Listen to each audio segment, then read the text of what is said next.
जवाटी, क्या हाल चाल। मैं वरुण महाजन, आपका और अपना प्यारा सा YouTube चैनल जिसका नाम है PCM वॉरियर, उस पर आपका स्वागत करता हूं। मैंने बताया इस चैनल पर आपको हर रोज कम से कम एक वीडियो मिलेगी जिसका कंटेंट बेहतरीन होगा। ठीक है, तो चलो आज हम अगला टॉपिक जिसका नाम है रॉकेट प्रोपल्शन, ठीक है, वो वाला टॉपिक एक्सप्लेन करने जा रहे हैं। ठीक है, ये टॉपिक मतलब बच्चों को डिफिकल्ट लगता है, तो चलो आज देखते हैं कि भाई आपको ये डिफिकल्ट लगता है या नहीं। इस वीडियो देखने के बाद आपको ये बिल्कुल क्या लगेगा, आसान लगेगा। ठीक है, तो चलो शुरू करते हैं कि भाई क्या होता है रॉकेट प्रोपल्शन, इसे हम क्या करते हैं एक्सप्लेन। तो कई बार आपको मान लो ऐसे भी क्वेश्चन लिखा आता है, एक्चुअल में ये किसकी एप्लीकेशन है, एप्लीकेशन ऑफ क्या है, मान लो law of conservation of linear momentum, law of conservation of linear momentum.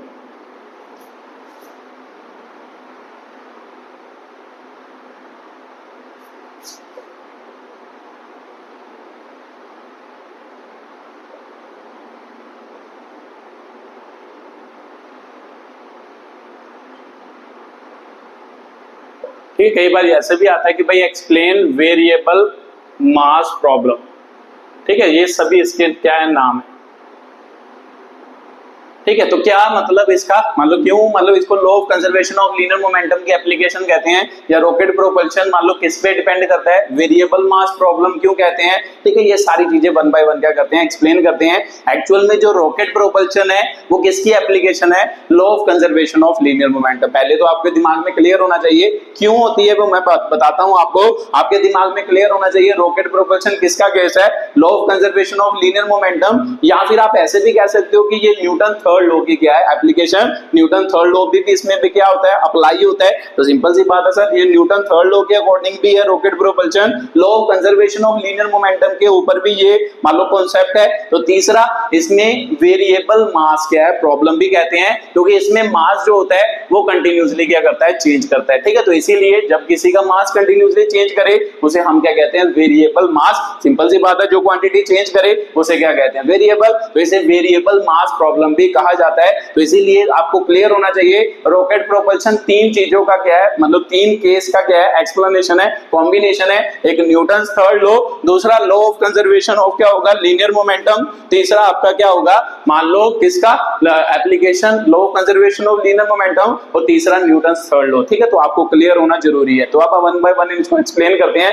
कि भाई कैसे। तो सबसे पहले तो मेरे को ये बताओ कि भाई चलो पहले डायग्राम बनाते हैं। ठीक है, तो मैंने लेट किया, मान लो एक रॉकेट है। ठीक है, रॉकेट मैं ड्रॉ कर रहा हूं। ठीक है, फिर उसको वन बाय वन क्या करते हैं, एक्सप्लेन करते हैं, फिर समझाते हैं आपको वन बाय वन। ठीक है, तो ये आपका रॉकेट हो गया। मान लो स्टार्टिंग इनिशियली जब टाइम इज इक्वल टू 0 लिया, तब मैंने क्या किया, जब टाइम इज इक्वल टू 0 इसके मास को मैंने क्या लेट किया, मान लो उस वक्त इसका मास कितना है, रॉकेट का m0 इसका मास है। तो सिंपल सी बात है कि भाई इसकी कुछ ना कुछ वेलोसिटी होगी, मान लो उसको क्या मान लेते हैं, वेलोसिटी, इनिशियल वेलोसिटी है ना, इनिशियल वेलोसिटी हम मानते हैं टाइम इज इक्वल टू 0 पर, वो हम क्या मान लेते हैं, v0 मान लेते हैं। ठीक है, तो सबसे पहले पहला केस जब स्टार्ट किया है, ऑब्जर्व करना है, टाइम इज इक्वल टू 0, उस वक्त उसका मास कितना है, m0, और उसकी इनिशियल वेलोसिटी क्या है, v0 है, हमने लेट किया है मान लो इसके केस में। ठीक है, तो उसके बाद मान लो फिर से मान लो दूसरा केस जब हम इसको मान लो ऑब्जर्व करेंगे, तो ऑब्जर्व करेंगे तो चलो पहले तो ऑब्जर्व करते हैं। मान लो यहाँ पे मान लो इसका मास क्या हो जाएगा, m हो जाएगा। पहले इनिशियली इसका मास m0 था,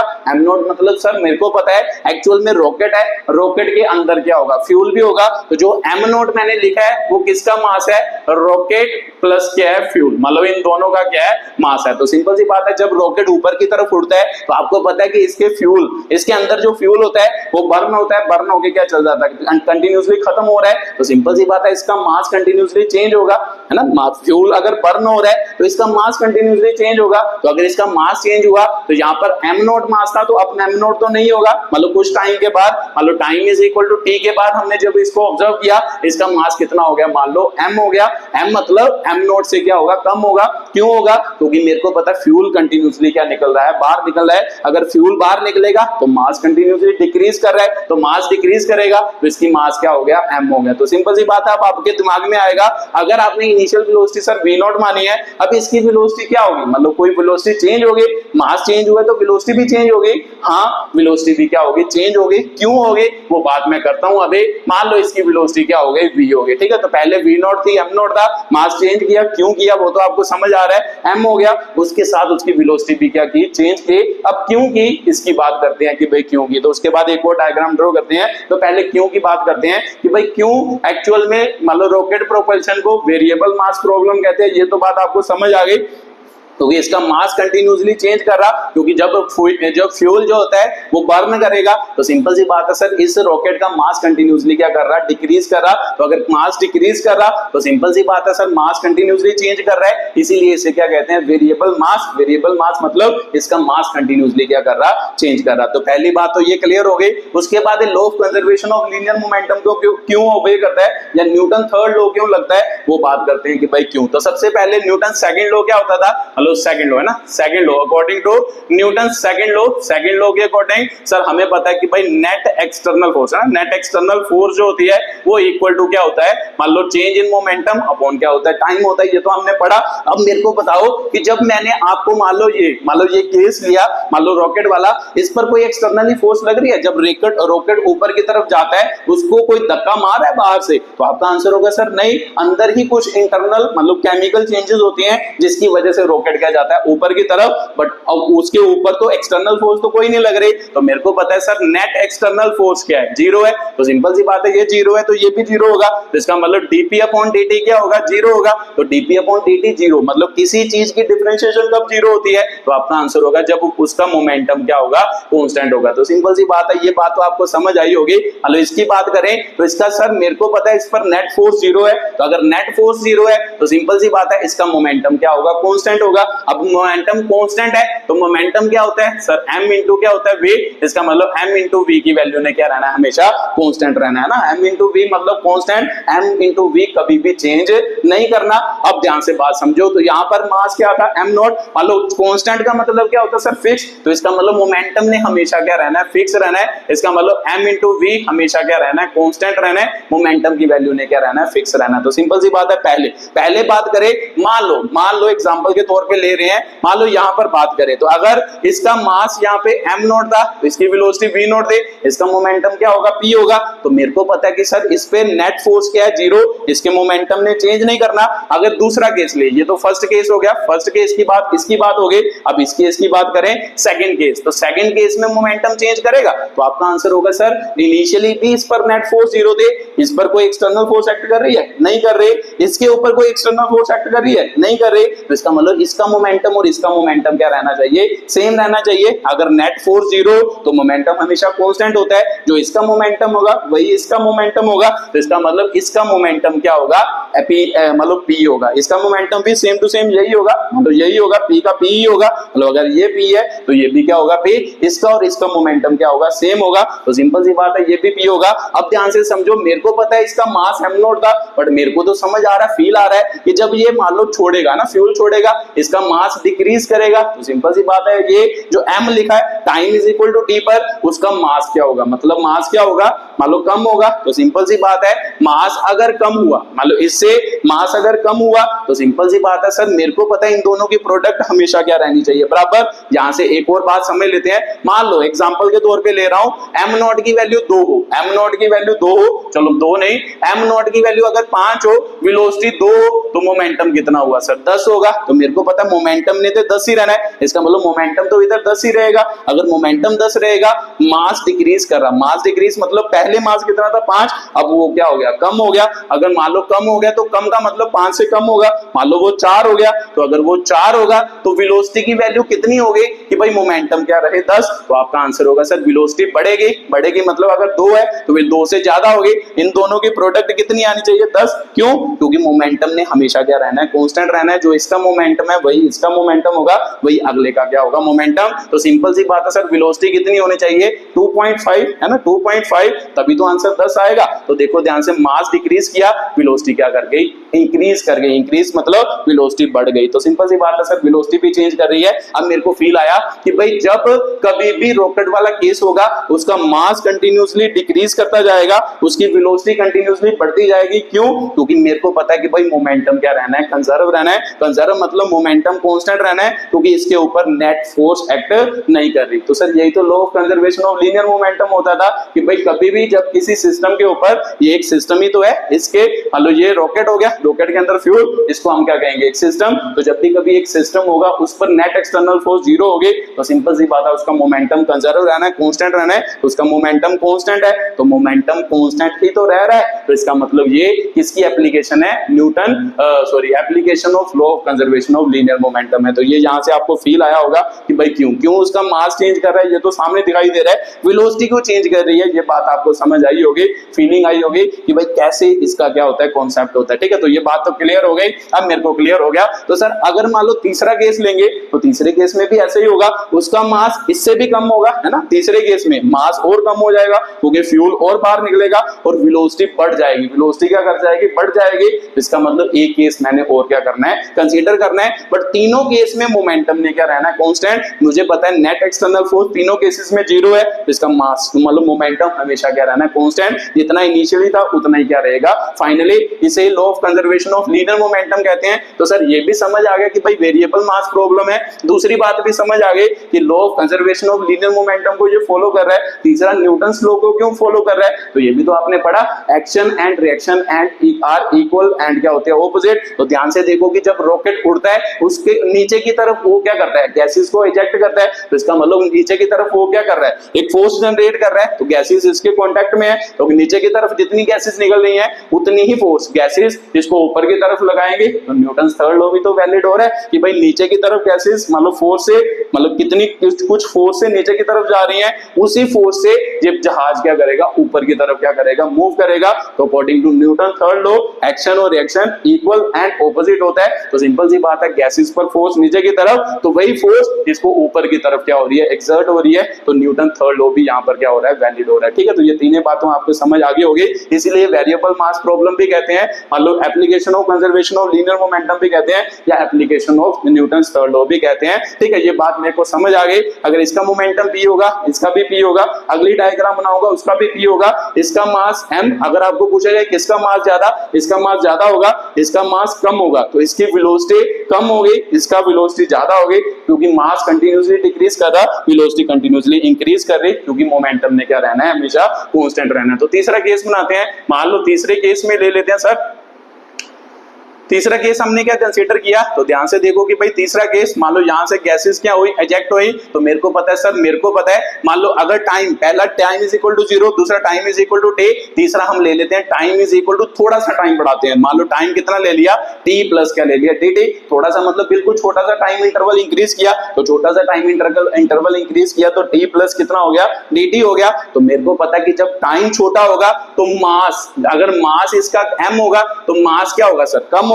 कितना कम होगा, अगर छोटा टाइम इंटरवल है तो थोड़ा सा ही मास कम होगा, तो उसको हम क्या कह देते हैं, dm। तो फिर सिंपल सी बात है, अगर मास थोड़ा सा कम हुआ तो वेलोसिटी क्या होगी, बढ़ेगी। ये तो बात आपको समझ आ गई। तो वेलोसिटी कितनी बढ़ेगी, वो भी थोड़ी सी बढ़ेगी, जिसे हम क्या कह देते हैं, dv कहते हैं। ठीक है, तो ये तीसरा केस है कि भाई टाइम 0 पर, जब time is equal to t मतलब 2 सेकंड पर हमने ऑब्जर्व किया, तो ये 2.001 सेकंड पर हमने क्या किया, ऑब्जर्व किया। तो ये 3 इसके क्या बन गए, डायग्राम। तो मेरे को यहां से पता है कि इन तीनों केसेस में मोमेंटम क्या रहेगा, हमेशा बराबर रहेगा। इसका मोमेंटम, इसका मोमेंटम, इसका मोमेंटम क्या रहेगा, बराबर, अकॉर्डिंग टू मतलब law of conservation of linear क्या होगा, मोमेंटम होगा। ठीक है, तो सर बात मेरे को समझ आ गई। अब उसके बाद हमने law of conservation of linear momentum क्या करना है, अप्लाई करना है। तो मैं किस किस पर अप्लाई करने जा रहा हूं, इन दोनों पर, law of conservation of linear momentum. इसे मैं इनिशियल केस मान लूंगा, इसे मैं फाइनल केस मान लूंगा। तो law of conservation of linear momentum आपको पता ही है कि initial momentum is equal to क्या होता है, फाइनल मोमेंटम। तो आप कहीं भी अप्लाई कर सकते हो, इन दोनों के ऊपर भी अप्लाई कर सकते हो, इन दोनों के ऊपर भी अप्लाई कर सकते हो,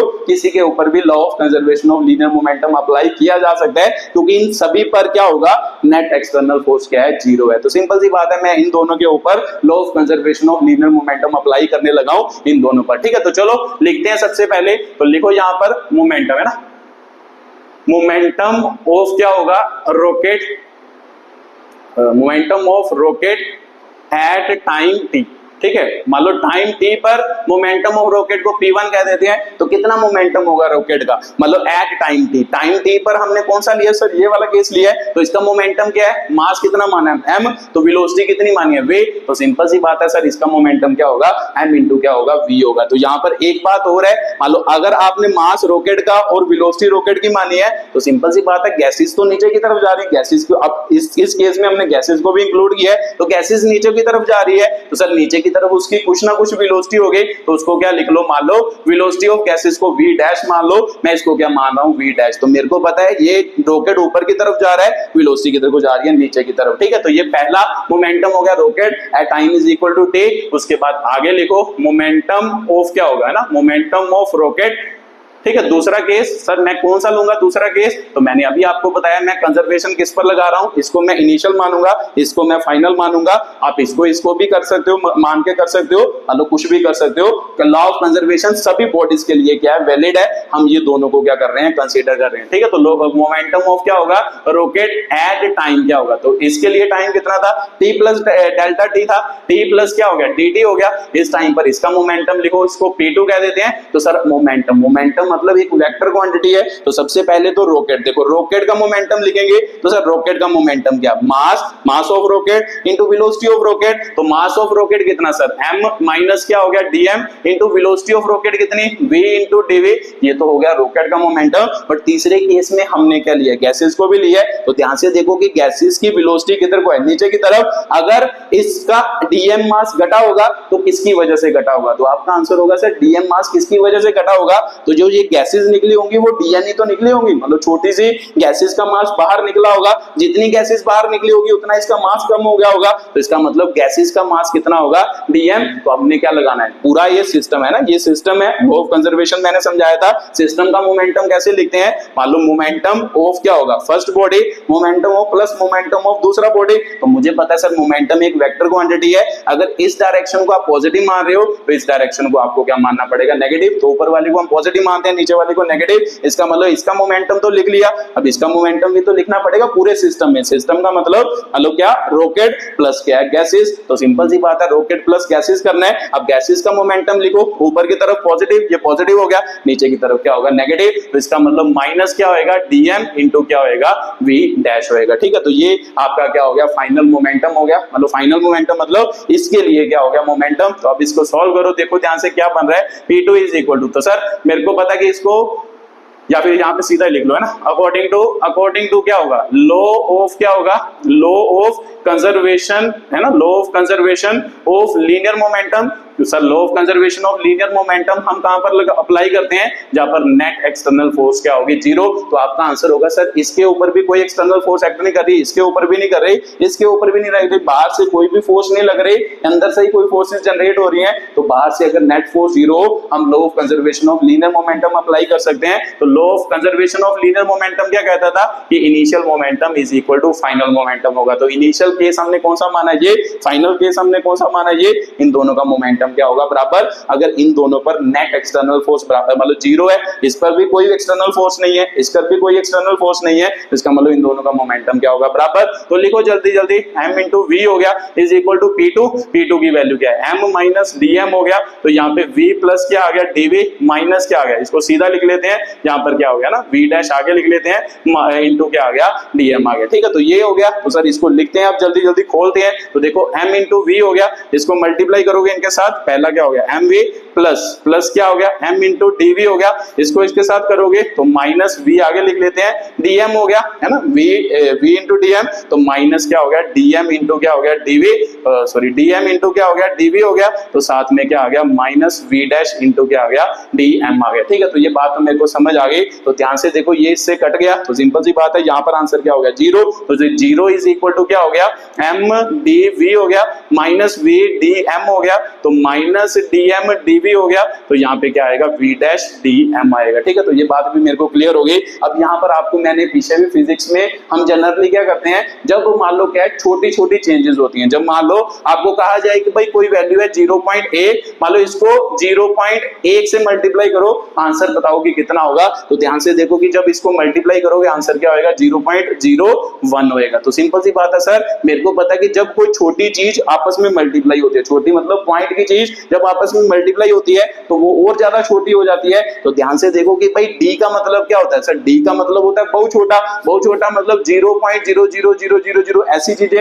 अगर ऐसी चीज को देखो, ये dm को dm के साथ मल्टीप्लाई करोगे तो सर मेरे को पता है कि अभी आपने बताया कि जब पॉइंट वाली चीज को पॉइंट वाली चीज से मल्टीप्लाई किया जाता है वो और छोटा हो जाता है। तो यहाँ पर तो ये बहुत छोटा है, ये भी बहुत छोटा, ये भी बहुत छोटा, तो ये बहुत छोटी क्या होगी, प्रोडक्ट होगी। तो जब छोटी प्रोडक्ट हो तो हम उन चीजों को क्या कर देते हैं, निगलेक्ट, क्योंकि उससे कोई भी असर नहीं होता, हमारी डेरिवेशन में कोई असर होगा। बिल्कुल छोटा सा मास है, मान लो आपका यहाँ पर मास क्या है, मान लो 1000 किलोग्राम है, 2000 किलोग्राम है, तो इसका मास आ रहा है 0.0000000 ऐसा कुछ आंसर आ रहा है। तो सर इससे तो कोई असर नहीं होगा प्लस माइनस से, इसीलिए इसको क्या किया जाता है, निगलेक्ट कर दिया जाता है। ये आपका क्या है, मतलब अगला मतलब टॉपिक है, मतलब ये इसको निगलेक्ट कर दिया तो बचा गया। तो सर इसको आगे लिख लेते हैं, यहाँ पर m dv बचा माइनस v dm बच गया माइनस v डैश इंटू क्या बच गया dm इज इक्वल टू क्या हो गया, 0 हो गया। तो ये आपका क्या बना, पहला क्या बना, मान लो वैल्यूज बनी। ठीक है, तो अब आपके दिमाग में ये क्लियर होना जरूरी है, ये डायग्राम। अब मैं डेरिवेशन कर रहा हूँ, मान लो m naught time is equal to 0 पर माना था, v नॉट मतलब वेलोसिटी, इनिशियल वेलोसिटी,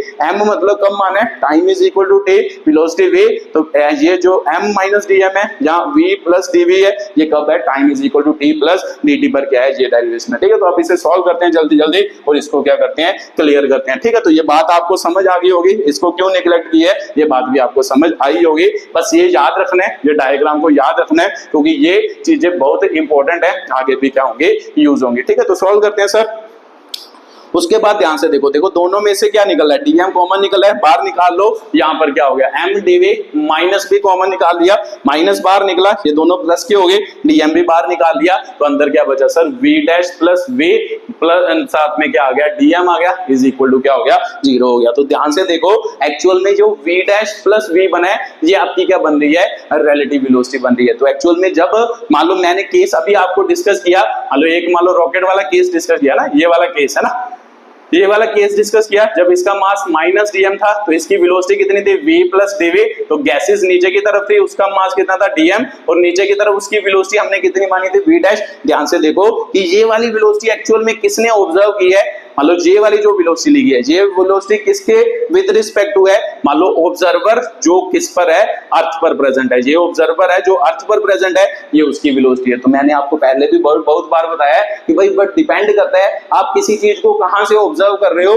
अगर आपका ऑब्जर्वेशन पॉइंट चेंज होगा तो उसकी वजह से वेलोसिटी क्या करती है, चेंज करती है। ये बात है तो हमें पता है सर, मान लो क्या फ्रेम ऑफ रेफरेंस चेंज हो उसकी वजह से है ना, वेलोसिटी जो होती है वो फ्रेम ऑफ रेफरेंस पे क्या करती है, डिपेंड करती है, या एक्सेलरेशन जो होती है वो फ्रेम ऑफ रेफरेंस पे डिपेंड करती है।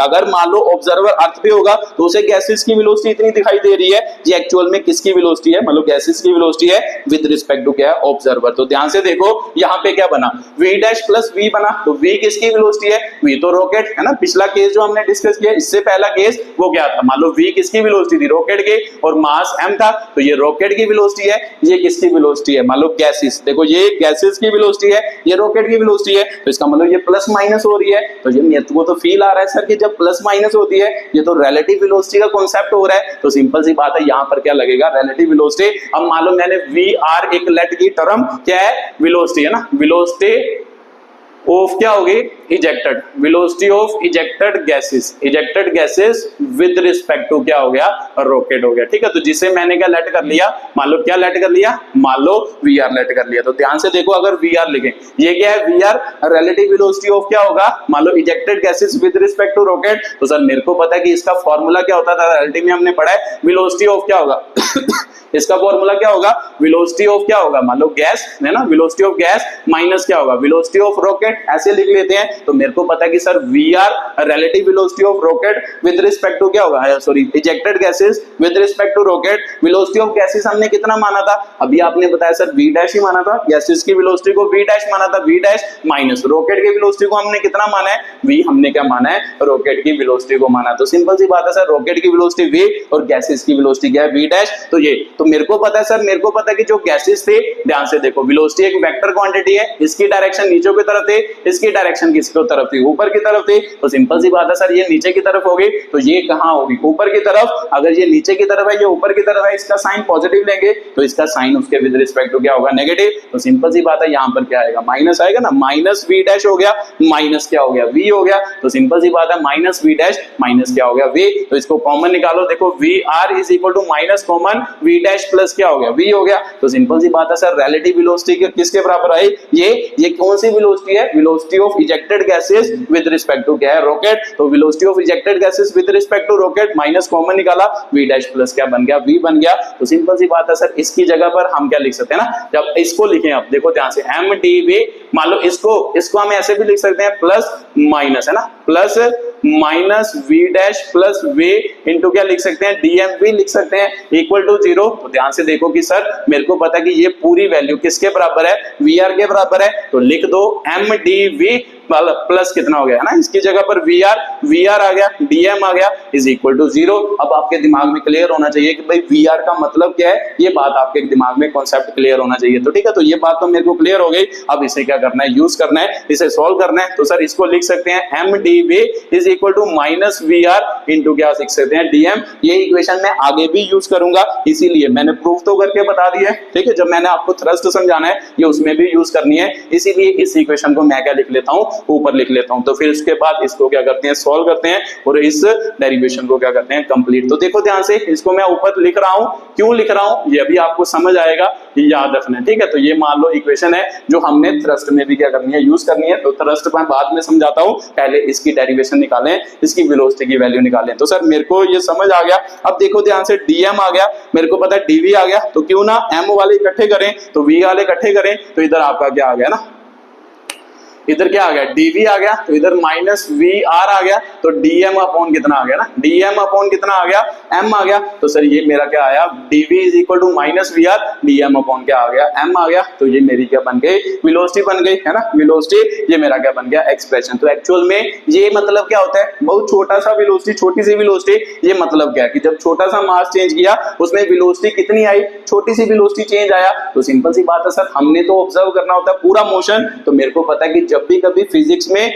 छोटी सी चीजें आ जाएं, उसको जोड़कर बड़ा करना हो, हमने क्या करना है, हमने स्टार्टिंग में टाइम, जब टाइम इज इक्वल टू 0 था, तब हमने वेलोसिटी v नॉट मानी थी। तो मुझे पता है कि हमने वहां से स्टार्ट करके मान लो कुछ इंटरवल के लिए उसकी वेलोसिटी को ऑब्जर्व करना है। मान लो हमने 0 सेकंड पर ऑब्जर्व किया, उसके बाद 25 सेकंड पर उसकी वेलोसिटी देखनी है कि भाई कितनी हो गई। तो मेरे को पता है कि उसमें बहुत ज्यादा चेंज आया होगा। तो जब हम फिजिक्स में कोई चीज कंटिन्यूसली, आपको पता है इसमें मास कंटिन्यूसली चेंज कर रहा है, वेलोसिटी कंटिन्यूसली चेंज कर रही है। तो जब भी कभी कोई चीज कंटिन्यूसली चेंज करे और उसे जोड़कर बड़ा करना हो, तो फिजिक्स में हम क्या करते हैं, इंटीग्रेशन। ये तो पता ही है, ये मैंने सिखाया आपको पिछली वीडियोस में। तो इसका मतलब यहाँ पर क्या करेंगे, इंटीग्रेशन करेंगे। तो इसका मतलब डीवी को जोड़कर हमने क्या करना है, बड़ा वेलोसिटी बनानी है, मतलब इनिशियल से फाइनल तक कोई वेलोसिटी बनानी है। तो यहाँ पर हम क्या कर देते हैं, इंटीग्रेशन। तो मेरे को पता है कि भाई स्टार्ट कहां से करेंगे, फिर लिमिट लेनी होती है ना। मेरे को पता है कहां से कहां तक वेलोसिटी रखनी है, मतलब कहां से स्टार्ट करनी है और कहां तक लेके जानी है। तो लिमिट लेनी है, टाइम इज इक्वल टू 0। तो sir time is equal to 0 पर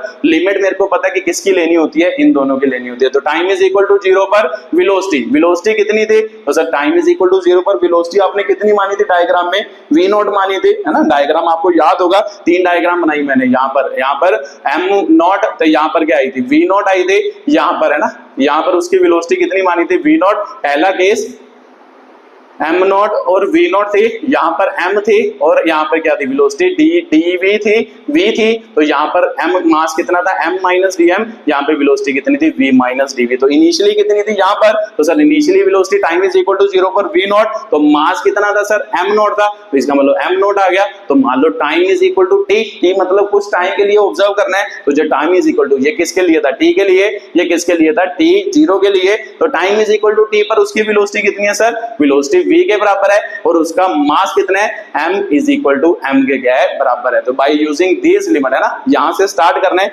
यहां तक जितनी भी वेलोसिटी बढ़ी होगी उसे क्या कर देना है ऐड, तो टोटल कितनी वेलोसिटी चेंज की होगी यहां से क्या है वो वाला टॉपिक क्लियर हो जाएगा। ठीक है, तो यहां से निकालते हैं कि कितनी वेलोसिटी चेंज की होगी और कितना मास क्या है कि भाई चेंज किया होगा, या मास कितना क्या है बढ़ा होगा या कम हुआ होगा वो निकालते हैं। ठीक है, तो ये यूज करके इसे क्या कर दो इंटीग्रेट कर दो। तो जब इसे इंटीग्रेट करोगे तो सर डीवी, तो डीवी जब जिसके साथ मेरे को पता है कि डीवी लगा है इसका मतलब वेलोसिटी चेंज कर रही है, तो लिमिट भी कहां की किसकी आएगी वेलोसिटी की। तो यहां पर इनिशियल क्या है v नॉट, तो मान लो फाइनल क्या है v, तो is equal to minus we R, तो यहां पे क्या होएगा ना V R minus we R आ गया, तो यहां पे क्या आएगा सर dm अपॉन क्या आ गया m। तो इनिशियली मास कितना था सर, इनिशियल लिमिट हमेशा नीचे आती है, अपर लिमिट क्या आती है ऊपर, m नोट से हमने कहां तक जाना है m तक क्या करना है एक्सप्लेन करना है। ठीक है, तो ये बात आपको समझ आ गई होगी। अब इसे सॉल्व कर लो। तो मेरे को पता है सर, मेरे को पता है dv की इंटीग्रेशन क्या होती है v, तो यहाँ पे क्या होगा v नॉट v हो गया। तो यहाँ पर अब ध्यान से देखो कि भाई इंटीग्रेशन किसकी होती है,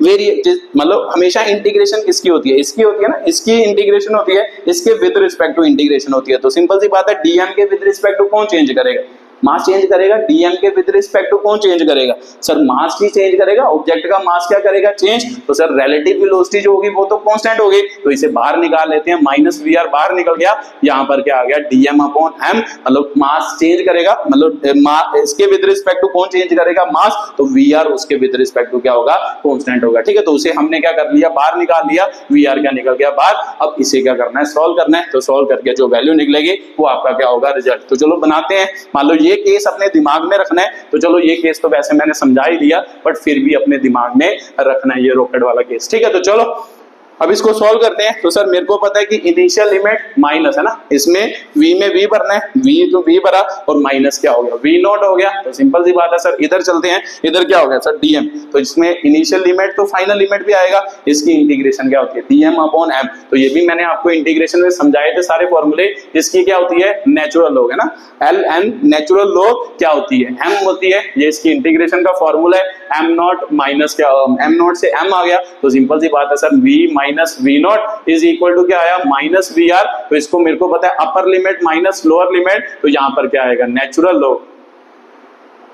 लॉग क्या आ गया m आ गया, तो माइनस नेचुरल लॉग क्या आ गया m नॉट आ गया, फाइनल लिमिट माइनस क्या आ गया इनिशियल क्या आ गया लिमिट आ गया ना, final limit minus initial limit. तो क्यों ना इस माइनस को यहां से खत्म ही कर ले, माइनस मैंने क्या करवा दिया अंदर मल्टीप्लाई, तो v माइनस वी नॉट, तो सर माइनस मल्टीप्लाई करेंगे साइन चेंज हो जाएगा, l नॉट m नॉट आ गया, तो माइनस है ना, माइनस मल्टीप्लाई का है ये पॉजिटिव, ये माइनस ln कितना आ गया m आ गया। तो अब इसको सॉल्व करते हैं, तो क्या बना सर बाहर क्या है vr भी है, तो इसका मतलब v minus v naught is equal to vr बन गया। तो सर ये तो किसका फॉर्मूला होता है, लॉग का फॉर्मूला होता है, तो शायद आपको पता हो, नहीं पता तो लॉग का फॉर्मूला याद रखना है, एक दो फॉर्मूला हम क्या करते हैं यूज करते हैं लॉग का, मतलब जब इसके न्यूमेरिकल करोगे तो आपको लॉग के फॉर्मूले लगाने आने चाहिए। तो लॉग की प्रॉपर्टी होती है ln a minus ln b किसके बराबर होता है, ln a अपॉन b होता है, ये लॉग का फॉर्मूला होता है, ये याद रखना है। नेचुरल लॉग मान लो a इंटू है ना a इंटू बी, मान लो नेचुरल लॉग के अंदर a इंटू बी हो,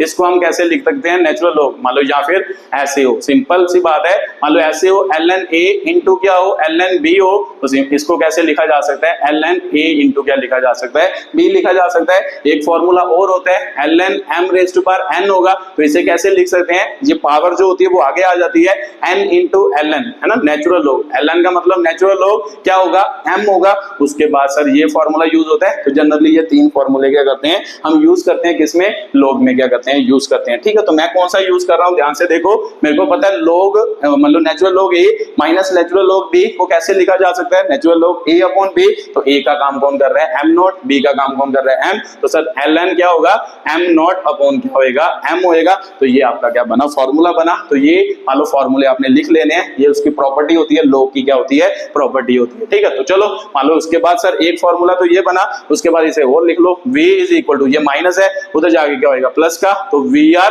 यहाँ पे क्या बन गया vr के साथ क्या आ गया ना, इसको छोड़ दो, अब मान लो ln m नॉट अपॉन यहाँ पे सीधा लिख लो यहाँ पर क्या आ गया ln m नॉट अपॉन क्या आ गया m आ गया। तो ये आपका क्या बना फर्स्ट फॉर्मूला बन गया, फर्स्ट फॉर्मूले का क्या आ गया आंसर आ गया। ठीक है, तो आप मान लो माइनस में भी ये लिख सकते थे, इसको ऐसे भी लिख सकते थे, बट हम जनरली इसको क्या लिखते हैं ऐसे क्या करते हैं रिप्रेजेंट करते हैं। आप इसको ऐसे भी लिख सकते थे। ठीक है, तो ये बात आपको क्लियर हुई होगी कि भाई कैसे ये फॉर्मूला बना या कैसे इस फॉर्मूले को हमने क्या किया यूज किया। तो ये पहला फॉर्मूला बन गया। अब उसके बाद बात करते हैं। तो आपको पता है ये वेलोसिटी कब है, जब time is equal to t था। ये वेलोसिटी कब है, जब टाइम इज इक्वल टू 0 था। वीआर का मतलब क्या होता है सर, रिलेटिव वेलोसिटी ऑफ क्या है ejecting gases with respect to rocket. तो एम नॉट का मतलब था मास एट इनिशियल स्टेज, जो इनिशियली जब टाइम इज इक्वल टू 0 था तब का मास है। एम का मतलब क्या है मास जब टाइम इज इक्वल टू क्या था टी था। ठीक है, तो ये आपका क्या था डेरिवेशन। अब उसके बाद मेरे को पता है कि जब इनिशियल की बात करते हैं तो जनरली इनिशियली वेलोसिटी क्या होती है, जब रॉकेट की इनिशियल की बात कर रहे हैं तो जनरली इनिशियली वेलोसिटी क्या होगी सर, 0 ही होगी। इनिशियली रॉकेट क्या होगा, रेस्ट भी होगा। तो सिंपल सी बात है सर, वी नॉट क्या होगा 0। अगर मान लो आपको वी नॉट दी है, कुछ ना कुछ इनिशियल वेलोसिटी दी है, तो सिंपल सी बात है यहाँ पर वी नॉट की वैल्यू भरोगे। बट जनरली रॉकेट्स जब स्टार्ट करेंगे ऑब्जर्व करना तो जनरली रॉकेट क्या होगा, रेस्ट भी होगा। तो रेस्ट भी होगा तो सिंपल सी बात है सर, ये फॉर्मूला कैसा बन जाएगा यहाँ पर 0, इसका मतलब वी आर एल एन, आपके पास क्या आ गया एम नॉट अपॉन क्या आ गया एम। ये आपकी क्या बन गई रिलेटिव वेलोसिटी बन गई। ठीक है, तो ये बात आपको समझ आ गई होगी। मान लो वेलोसिटी एट टाइम टी किस पर डिपेंड करती है, रिलेटिव वेलोसिटी ऑफ क्या होगा इजेक्टिंग गैसेस, और दूसरा मान लो किस पर एम नॉट। एम नॉट का मतलब ओरिजिनल मास बॉडी का कितना था उस पर डिपेंड करती है, और एम का मतलब क्या है कि जब मास उसका time is equal to T पर कितना होगा उस पर क्या करती है डिपेंड करती है कि उस मान लो रॉकेट की वेलोसिटी कितनी होगी। ठीक है, तो ये बात आपको समझ आई होगी कि भाई कैसे इस फॉर्मूले को हमने क्या किया ड्राइव। तो ये सबसे पहला फॉर्मूला है, इसे याद रखना है कि जब आपको पूछा जाए कि भाई find velocity is equal to time is equal to t, मतलब 3 सेकंड बाद 4 सेकंड बाद उसकी वेलोसिटी पता करो, तो भी 3-4 सेकंड बाद उसकी वेलोसिटी कितनी होगी, ये उसकी वेलोसिटी का क्या है फॉर्मूला। अगर पूछा जाए कि भाई वो किस पे डिपेंड करती है, वो relative velocity of ejecting gases with respect to किसके, विद रिस्पेक्ट टू किसके वेलोसिटी ऑफ रॉकेट, रॉकेट के विद रिस्पेक्ट टू मान लो उस पर डिपेंड करती है l n m naught. M naught का मतलब उसका ओरिजिनल मास कितना था, स्टार्टिंग में टाइम इज इक्वल टू 0 पर उस पर डिपेंड करती है, और finally time is equal to T पर उसका मास कितना था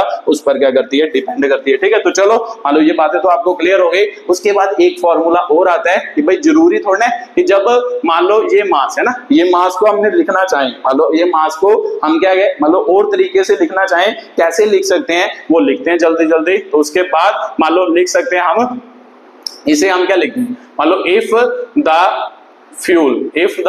fuel consumption rate is alpha. मान लो फ्यूल कंजम्पशन रेट, तो मतलब फ्यूल कंजम्पशन रेट का मतलब क्या है, एक्चुअल में जो फ्यूल है वो कितना कंज्यूम हो रहा है 1 सेकंड। रेट का मतलब होता है टाइम, 1 सेकंड में कितना कंज्यूम हो रहा है उसे हमने क्या माना अल्फा माना। तो इसको सर ऐसे भी तो लिख सकते थे डीएम अपॉन डीटी। देखो ध्यान से, अगर रॉकेट है, रॉकेट का फ्यूल मतलब अंदर वाला जो फ्यूल है वो कंज्यूम हो रहा है, तो एक्चुअल में जितना फ्यूल कंज्यूम होगा उतना ही तो क्या निकली होंगी, गैसेस बाहर निकली होंगी। तो सिंपल सी बात है सर, गैसेस का मास टाइम के विद रिस्पेक्ट टू कितना चेंज कर रहा है उसे ही एक्चुअल में हमने क्या कहा अल्फा कहा। अल्फा और डीएम अपॉन डीटी क्या है सेम है। ठीक है, तो ये बात याद रखनी है कि alpha is equal to dm upon dt बना। अल्फा का मतलब हमने माना कि 1 सेकंड में कितना फ्यूल क्या हो रहा है कंज्यूम, तो जितना फ्यूल कंज्यूम होगा उतनी ही गैसेस क्या निकलेंगे बाहर निकलेंगे। तो गैसेस बाहर कितनी निकली डीएम अपॉन डीटी। डीएम का मतलब गैसेस का मास कितना बाहर निकला डीटी टाइम में, तो डीटी टाइम में कितना मास निकला, तो ये भी तो वही है कि भाई कितना फ्यूल कंज्यूम हुआ पर मान लो क्या होगा टाइम के विद रिस्पेक्ट टू कितना फ्यूल कंज्यूम हुआ अल्फा। तो अल्फा लिख लो, डीएम अपॉन डीटी लिख लो, ये दोनों बातें सेम है। तो मैं आपको एक क्वेश्चन पूछता हूं, मैं पूछूं कि भाई मान लो आपके पास 10 रुपए हैं, आपके पास इनिशियली क्या है 10 रुपए हैं, आप मान लो 2 रुपया 1 सेकंड, 2 रुपए 1 सेकंड में खर्च करते हो, तो बताओ 2 सेकंड बाद आपके पास कितने पैसे कितने रुपए होंगे। तो आपका आंसर होगा सर 2 रुपए 2 पैसे 2 मिनट है ना, 2 सेकंड बाद मेरे पास पैसे होंगे।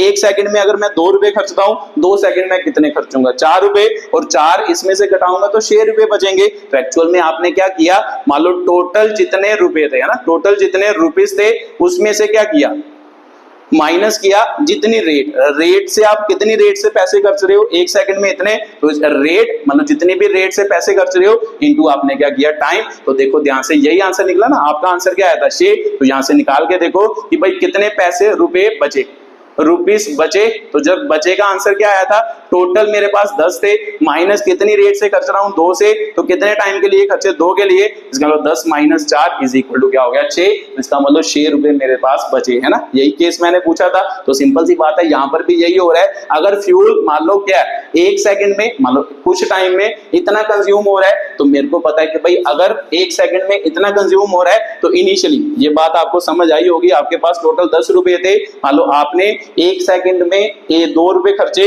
तो 2 सेकंड बाद बताओ आपके पास कितने रुपए बचे। तो आपने कहा कि 2 इंटू 2 मतलब 2 सेकंड बाद 1 सेकंड में 2 रुपए खर्चे, 2 सेकंड में 4 खर्चे, तो फिर बचे कितने सर 6। तो वो निकालते कैसे हैं, वैसे टोटल में से जितनी रेट से आप खर्च रहे हो उसके साथ टाइम क्या करवा दो, मल्टीप्लाई करवा दो। तो यहां पर भी ऐसा ही होगा सर। अगर मान लो m, मैंने बोला ना कि कई बार मास को आपको डायरेक्टली दिया होगा कि भाई 10 सेकंड बाद इतना मास बच गया, फिर तो सीधा क्वेश्चन हो जाएगा। बट कई बार उन्होंने बोला होगा कि भाई मास जो चेंज हो रहा है मान लो कुछ टाइम में, या मान लो 0.1 सेकंड में कितना चेंज हो रहा है, तो इसका मतलब फिर आपको क्या दिया है, ये दिया है। तो अगर ये दिया है उसकी टर्म में इसको कैसे लिखा जा सकता है, तो इसका मास इसका मतलब क्या है कि time is equal to T पर। तो सर इसका मतलब ये बचा हुआ मास ही तो हुआ कि जब टाइम बीता तो कितना मास बच गया, रॉकेट का कितना मास बच गया, वो किसके बराबर होगा, टोटल मास कितना था, टोटल मास था सर m नॉट माइनस, अभी आपने बताया ना यहाँ पर रुपीस वाला फॉर्मूला लिखा था कि भाई कितने बचे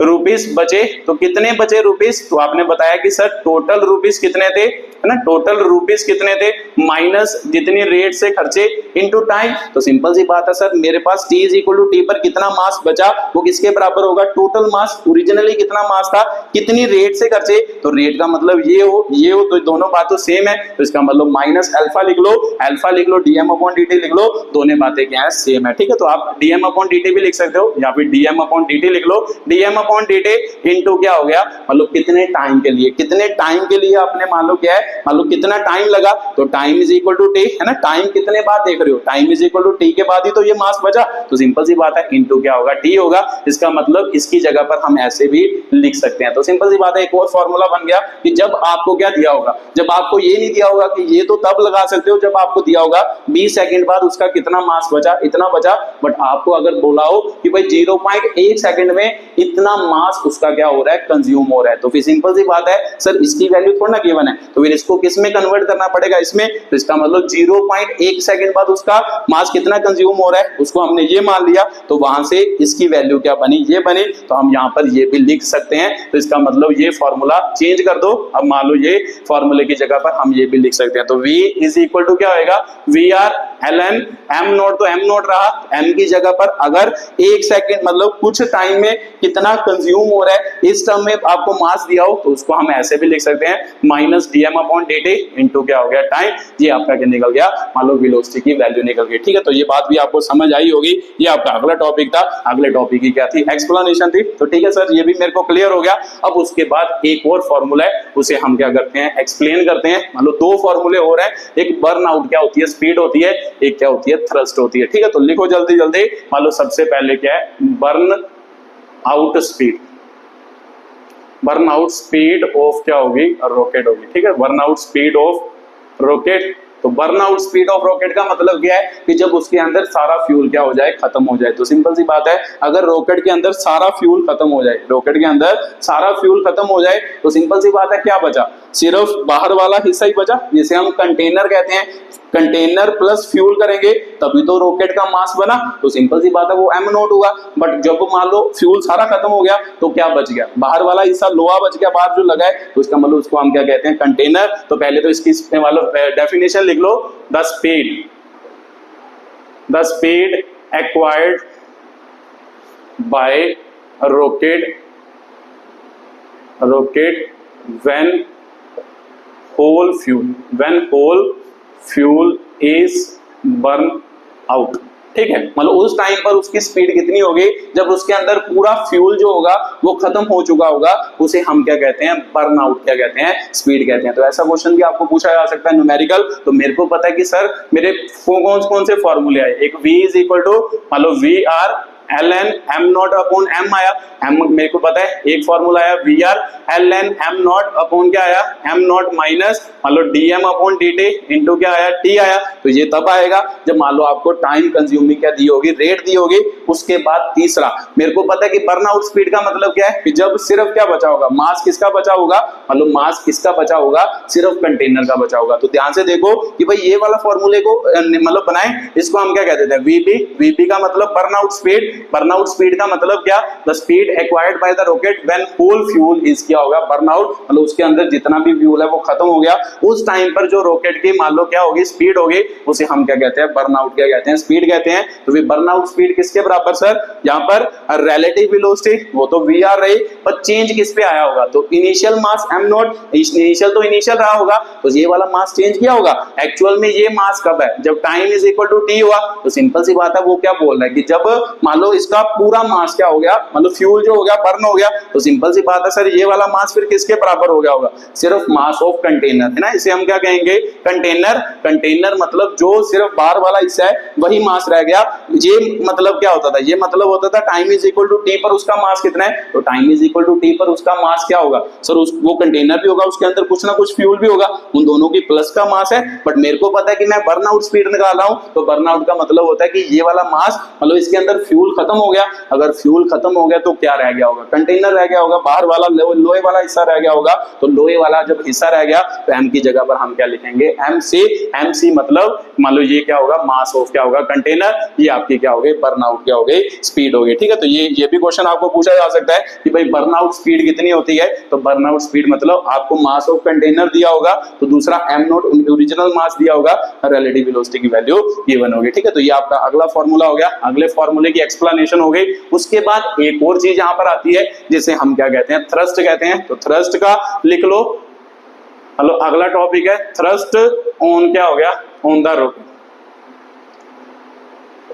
इसकी डेफिनेशन क्या है, the upward force acting on rocket, the upward force acting on क्या होगा रॉकेट होगा, उसे हम क्या कहते हैं थ्रस्ट कहते हैं ना। जो अपवर्ड फोर्स लग रही है उसे हम क्या कहते हैं थ्रस्ट कहते हैं। तो सर उसका फॉर्मूला कहां से निकाले, उसका फॉर्मूला मैंने पहले भी बताया था कि भाई ये मैंने लिखा था ऊपर पर, मैंने कहा था ना कि आगे जाके हमने थ्रस्ट निकालनी है तो उसके लिए ये फॉर्मूला यूज होगा। तो एक्चुअल में वहां से ही हम क्या कर सकते हैं थ्रस्ट का फॉर्मूला निकाल सकते हैं। तो यहाँ पे लिख लो एज वी नो, जैसे हमें पता है कि भाई क्या, ये तो मैंने प्रूफ कर दिया m d v is equal to minus we r upon d m के बराबर होता है। तो मेरे को पता है कि क्या निकालना है सर थ्रस्ट। थ्रस्ट का मतलब क्या होता है कि फोर्स कितनी लगी ऊपर की तरफ, तो फोर्स क्या होता है according to Newton law sir force is equal to mass into acceleration होता है। तो यहाँ पर देखो ध्यान से, कुछ समझ आ रहा है कि भाई एक्सेलरेशन मास तो हमारे पास है m, तो इसका मतलब dv को एक्सेलरेशन में कन्वर्ट किया जा सकता है, तो किया तो जा सकता है सर dv अपॉन dt हो जाए,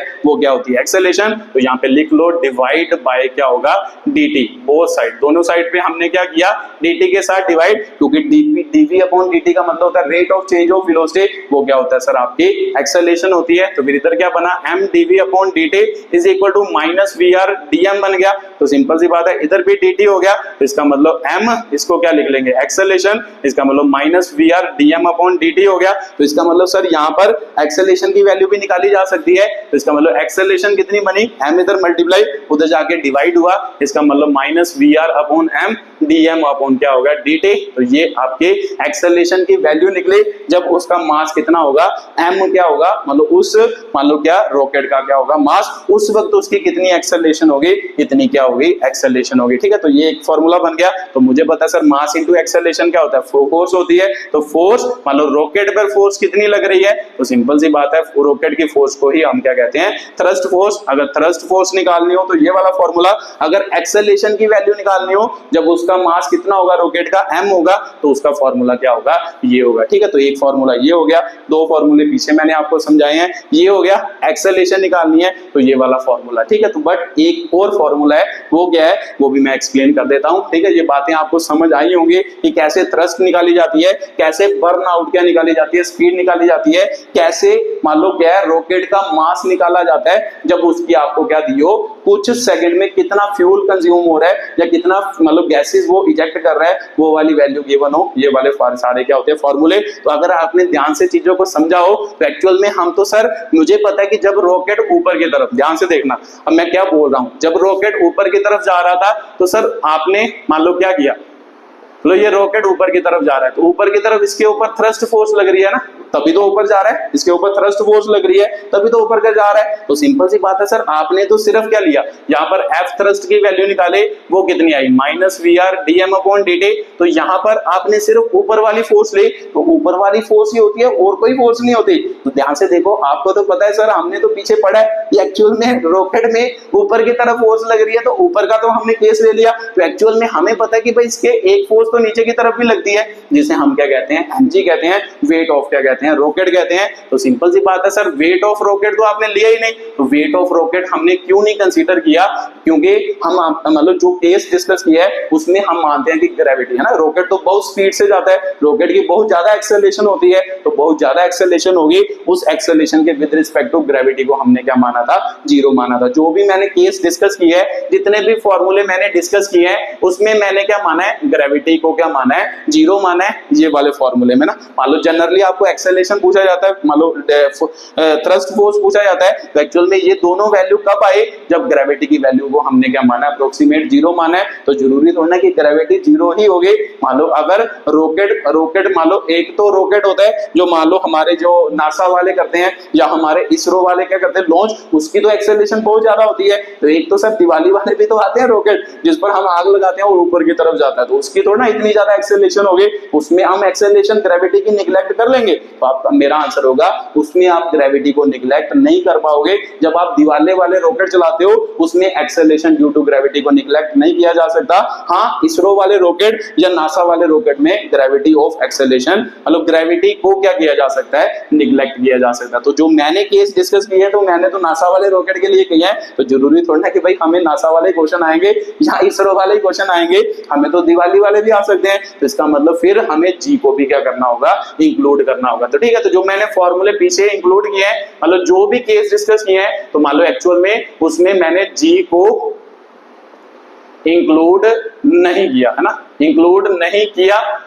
अब मैं क्या कर रहा हूं, जी को इंक्लूड कर रहा हूं। जी इज क्या होगा, इंक्लूडेड। अब मैं जी को क्या कर रहा हूं, इंक्लूडेड। तो जब मैं जी को इंक्लूड करूंगा फिर थोड़े केस क्या करेंगे, चेंज करेंगे। बाकी केसेस की बात नहीं करते, जनरली हमें एक्सेलरेशन की वैल्यू ही पूछा जाता है, तो इसलिए मैं एक्सेलरेशन को ही क्या कर रहा हूं, एक्सप्लेन कर रहा हूं। बाकी आप सीधा मतलब जब मान लो ऐसे केस हो, इक्वेशन ऑफ मोशन तो लगा ही सकते हो, क्योंकि ये क्या हो रहा है, मतलब इक्वेशन ऑफ मोशन का क्वेश्चन बन रहा है। इक्वेशन ऑफ मोशन से हम इस क्वेश्चन को भी क्या कर सकते हैं, एक्सप्लेन कर सकते हैं। ग्रेविटी, जब ग्रेविटी मान लो इंक्लूडेड की है तो मैं एक्सेलरेशन का केस क्या कर रहा हूं, डिस्कस कर रहा हूं। तो मेरे को पता है सर ये तो मान लो कहां से कर सकते हैं, एफबीडी, इसकी एफबीडी लिखते हैं। तो सर एफबीडी मेरे को पता है किधर को जा रहा है, ऊपर की तरफ, कोई ना कोई एक्सेलरेशन से जा रहा, तो मैं नेट फोर्स लिखता हूं according to Newton's law.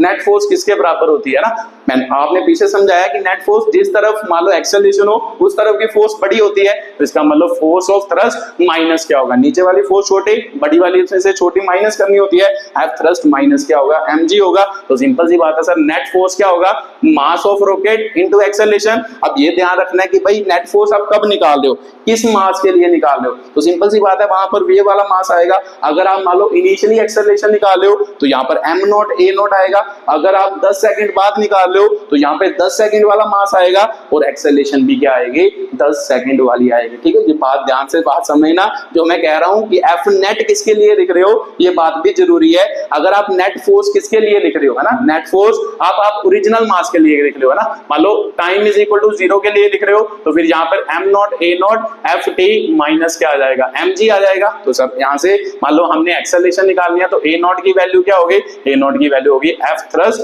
Upon m not, इसके नीचे भी आ जाएगा माइनस m, तो यहाँ पर भी mg। ओरिजिनल ले रहे हो तो फिर m नॉट होगा, यहाँ पर भी m नॉट g हो जाएगा, यहाँ पर m नॉट आ जाएगा कैंसल।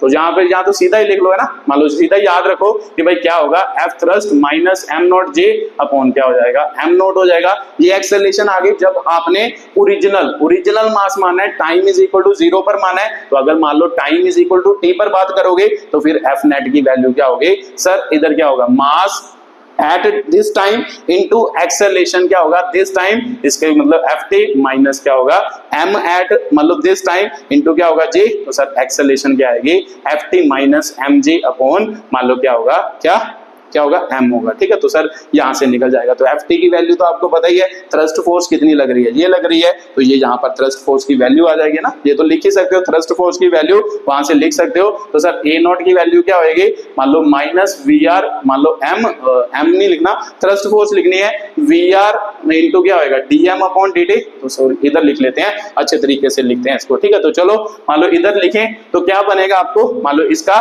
फॉर्मूला यहाँ से क्या बनेगा, यहाँ से सॉल्व करेंगे तो सर मेरे को पता है कि भाई थ्रस्ट फोर्स लिखनी है a नॉट थ्रस्ट फोर्स किसके बराबर minus we r dm upon क्या होगा dt minus m naught j upon क्या होएगा m नॉट होएगा। तो ये फॉर्मूला हो गया। इसके लिए अगर time is equal to t पर एक्सेलरेशन लिखनी है तो फिर ft फोर्स ऑफ थ्रस्ट तो यही होगी हमेशा, फोर्स ऑफ थ्रस्ट हो ना चेंज करेगी, तो सिंपल सी बात है थ्रस्ट फोर्स तो यही होगी minus we r upon dm upon dt minus क्या होगा mj अपॉन क्या हो जाएगा नीचे क्या आएगा m आएगा। ठीक है, तो ये फॉर्मूले याद रखने हैं, तो याद नहीं रखने, आपने एक्सेलरेशन वाला जब भी केस आएगा आपने ये वाला केस डिस्कस कर लेना है, ये फॉर्मूले याद नहीं करने, बस आगे आगे वाले फॉर्मूले याद करने हैं जो भी होंगे। तो जब भी आपका एक्सेलरेशन का केस आएगा तो एक्सेलरेशन के लिए आपने FVD क्या करने नहीं है ड्रॉ, FVD आप सभी चीजें क्या कर सकते हो एक्सप्लेन कर सकते हो, ये वाले फॉर्मूले याद नहीं करने। ठीक है, तो मैंने आपको फील दिलाना था इसीलिए मैंने ये फॉर्मूले ड्राइव करके बताए कि भाई कैसे कैसे फॉर्मूले आपको लगाने पड़ सकते हैं इन टाइप के क्वेश्चन में, बट आपने